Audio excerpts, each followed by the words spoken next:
Hello, welcome to the Self Learning Platform by Dr. Sushma Singh. Today we start Unit 2 Constitutionalism, BNA Act of 1867, Constitutional Act of 1982, Charter of Rights and Freedoms. We start with topic Nature of Constitution. As mentioned above, with the passage of the Constitution Act 1982 by the Parliament of Britain, the BNA Act 1867 became the Constitution Act 1867. The Constitution Act 1982 provided for a domestic amending process, a Charter of Rights, an additional subsection with respect to the existing division of powers, a provision that there be a conference on the rights of the Aboriginal people of Canada, and provisions with respect to equalization and regional disparities. The Act, however, did not in any substantial way change the content of the many British statutes relating to Canada. The preamble of the Constitution spoke of a country federally united into one dominion under the crown of the United Kingdom of Great Britain and Ireland, with a constitution similar in principle to that of the United Kingdom. As Ronald I. Chaffin points out, three important principles are contained in this guiding phrase, namely the desire for a federal union, a monarchy, and essentially a parliamentary system similar to that of United Kingdom. Arising out of these basic principles, the Constitution can be said to provide following essential characteristics for Canadian polity.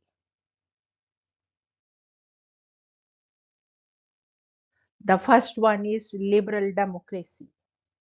Having expressed a desire to have a political system similar to that of Britain, the constitutional provisions, judicial interpretations, and conventions have established in Canada a liberal parliamentary democratic system. Thus, there exists supremacy of the Constitution, multi-party system, universal franchise, fundamental freedoms, and independence of judiciary. Having accepted the monarch of United Nations as constitutional head, Canada is not a republic. Nevertheless, it is a democratic and secular state and provides equality of opportunity to all. The second one is a constitutional monarchy. Canada is a constitutional monarchy since 1534, when the King of France claimed possession of what is now Canada.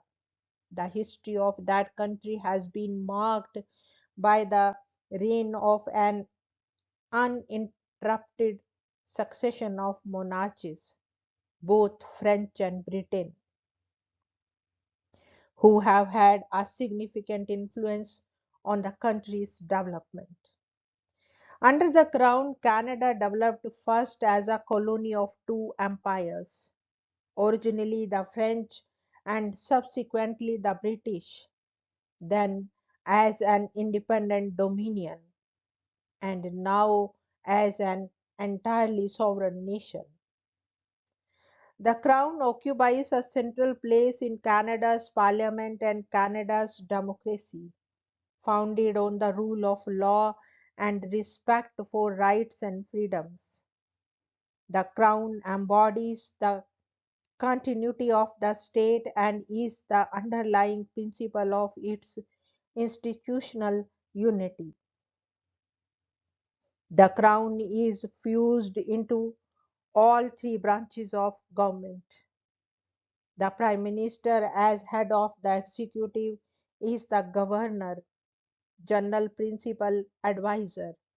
The crown is also a constituent element of parliament, with the Senate and the House of Commons.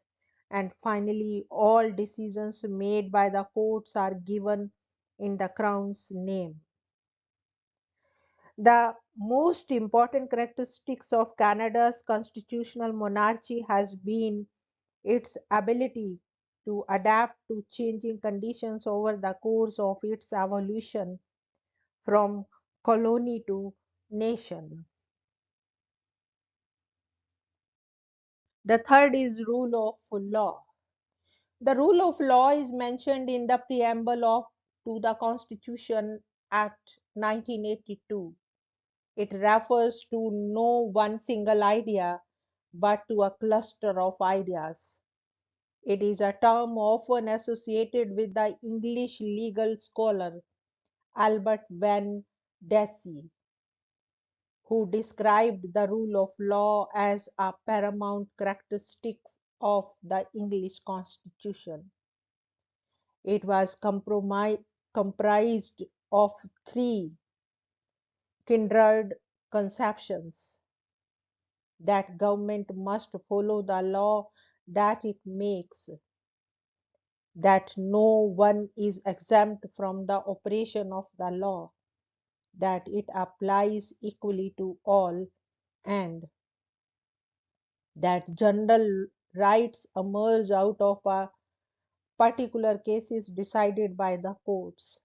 According to Deci, the last conception would provide a role for judiciary in stemming what was called collectivist legislation. The English judiciary could monitor legislative activity to ensure that legal change was slow paced and conservative. The Supreme Court of Canada, in the reference re succession of Quebec 1998 to SCR 217, identified the rule of law as one of the underlying principles upon which Canada's constitution is founded. The rule of law, according to the court, guarantees the supremacy of law over persons and government, and that the exercise of public power requires a source in some legal rule. At its most basic level, the court wrote the rule of law provides a shield for individuals from arbitrary state action. The court went even further, suggesting that the rule of law as a foundational principle of constitutional law may, in certain circumstances, give rise to substantive legal obligations. This suggests that the principle implicit in Canada's constitutional order can override otherwise constitutionally valid acts of parliament or the legislatures, a troubling idea for a constitutional democracy. Others have argued that the rule of law is a constitutional principle which limits arbitrary government actions.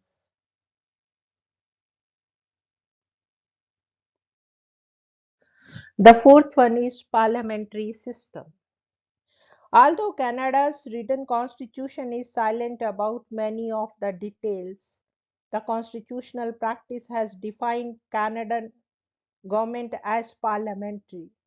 The roots of Canada's parliamentary system lie in Britain, in keeping their traditions handed down by the British Parliament. The Canadian Parliament is composed of Queen, who is represented in Canada by the Governor General, the Senate, and the House of Commons.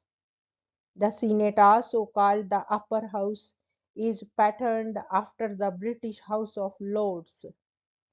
Its 104 members are appointed, not elected, and are divided essentially among Canada's four main regions of Ontario, Quebec, the West, and the Atlantic provinces. The Senate has the same powers as the House of Commons, with a few exceptions.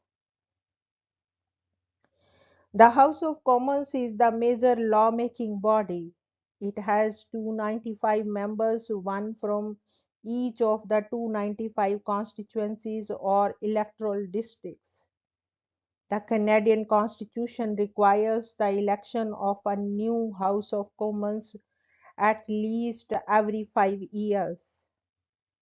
As in the United Kingdom and the United States, in Canada also, voters simply elect a single member for their electoral constituency in one round of ballot. Strictly speaking, the Prime Minister and Canadian Cabinet are advisors of the monarch.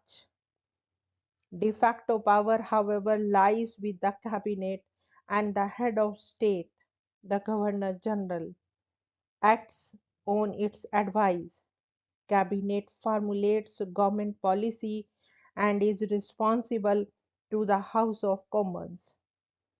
The Government of Canada, headed by some 25 ministers, performs its duties through the intermediary of the federal departments, special boards, commissions, and state-owned corporations.